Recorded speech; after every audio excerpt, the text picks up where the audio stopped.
Hi, welcome to Mrs. Park's geometry class. This is chapter 3, section 2, angles and parallel lines. Okay, so why? Those who work in construction and maintenance often use an access scaffold. The structure provides support and access to elevator areas. The transversal T, here's the transversal, it's just a line cutting through, shown provide structural support to the two parallel working areas. Okay. Parallel lines and angle pairs. In the photo, the line T is transversal of lines A and B. And angle 1 and angle 2 are corresponding angles. Since lines A and B are parallel, there is a special relationship between corresponding angle pairs. And they are equal. They're congruent. Okay. So postulate 3.1, corresponding angle postulate.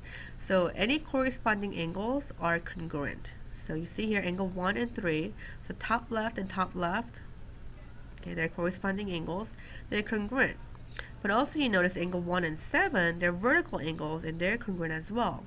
So 3 and 5, 7 and 1, all the red ones are congruent. Same goes for the blue angles, top right here and top right here, the blue angles are congruent, and the bottom left are congruent, and they're also vertical angles with each other. So they're congruent as well. So all the blue angles are congruent as well. Alright. So using corresponding angle postulate. In the figure, measurement angle 5, right here, is 72 degrees. So once you know one of the angles, okay, this is 72 degrees. Find a measure of each angle. Tell which postulate or theorem you use. Okay, so angle 4 is congruent to angle 5 because corresponding angle.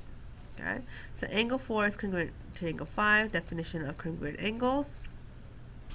So angle 4 is 72 degrees. And that's substitution. So angle 2 is vertical to angle 4, vertical angle theorem. That means angle 4 is congruent to angle 5, corresponding angle postulate. Therefore, angle 2 is congruent to angle 5, transitive property. Therefore, angle 2 is congruent to angle 5, definition of congruent angles. So angle 2, measurement angle 2 is 72 degrees, substitution. Okay. Moving on, when you have, alright, so here we did 3, but if you continue, you can see angle 2 is congruent to angle 7 because they're corresponding angles as well, and that would be 72 as well. Once you found one angle, you know this is a straight line, so 180 minus the 72 will give you 108. Okay, because together it's 180. Now you know angle 1 is vertical angle to angle 3, so that's 108.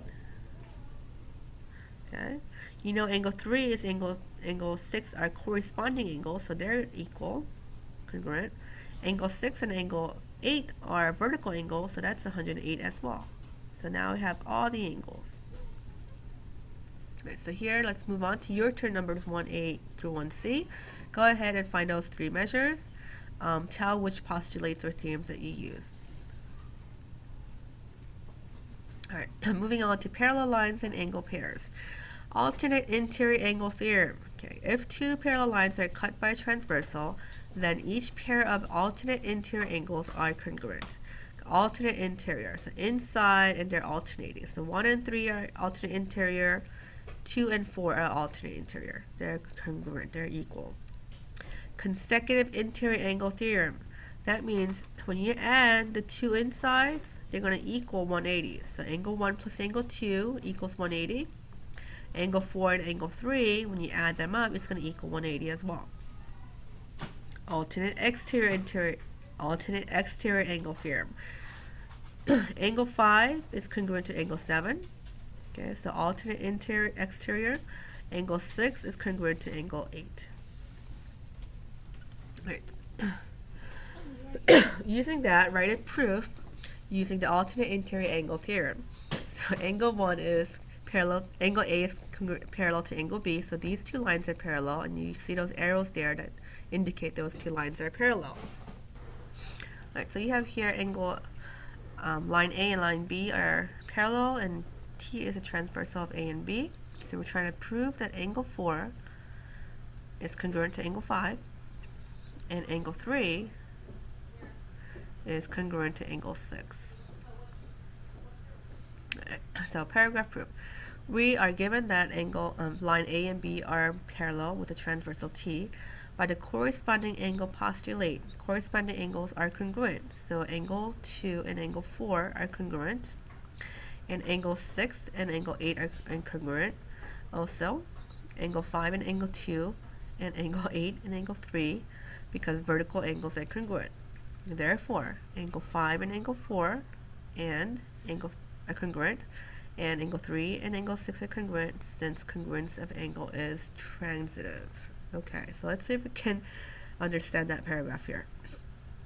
So angle 2 and angle 4 are corresponding angles, and angle 6 and angle 8 are corresponding angles, and angle 5 and 2 are vertical angles, so therefore they're congruent, and 8 and 3 are vertical, so they're congruent, and when you it's transitive, so therefore angle 4 and 5 are congruent, and 3 and 6 are congruent. Okay. Alright, here's a real-world example too. Some cities require that streets in newly planned subdivisions intersect at no less than 60-degree angle. Okay. So, community planning. Reading Lane and Creek Road are parallel streets that intersect Park Road along the west side of Wendell Park. If measurement angle 1 is 188 degrees, so right here it's 118, find the measurement of angle 2 right here. Okay, so angle 1 and angle 2 are alternate interior angles, so they're congruent. So definition of congruent angles, if they're congruent, the measurements are congruent. Excuse me. Okay. Yeah, thank you. The measurements are congruent. So measurement angle 2 is congruent to measurement angle 1, which is 118 degrees by substitution. Therefore, measurement angle 2 is 118 degrees as well. Alright, so here's your turn, 2A and 2B. So go ahead and do 2A and 2B. Tell us which postulate or theorem you used, and find measurement angle 4. Alright, welcome back. Example 3. Find values of variables. Use the figure at the right to find the indicated variable. Explain your reasoning. So here you have a lot of angles here, and transversal Q is transversal of lines R and S. If measurement angle 4 equals 2x minus 17, right here, 2x minus 17, it's always a good habit to label. And measurement angle 1 equals 85 degrees. Find x. Well, if angle 1 is 85 degrees, then you know angle 7 is 85 degrees as well. And when you add these two measures, 2x minus 17 plus 85, it's a straight line, will equal 180. Okay. So when you do 85 plus 2x minus 17 equals 180, you solve for x. You take away 85 on each side, add 17 on each side, and you get x equals 56. Okay. Alright, so here's another problem. Find y if measurement angle 3 equals 4y plus 30. So let's measure here, right here. Let's label it again, 4y plus 30. And measurement angle 7 right here is 7y plus 6. So this is alternate interior. That means they are equal. So angle 3 is equal to angle 7. So let's write out the equation. 4y plus 30 equals 7y plus 6. Right, we're going to solve for y by taking away 4y on each side, then subtracting 6, then dividing by 3, and you get y equals 8. Alright, so here's your turn, numbers 3A to 3B. Okay, those two problems. Go ahead and do that and come back when you're done. Alright, welcome back. This is the last slideshow. Perpendicular transversal theorem. In a plane, if a line is perpendicular to one or two parallel lines, then it is perpendicular to the other.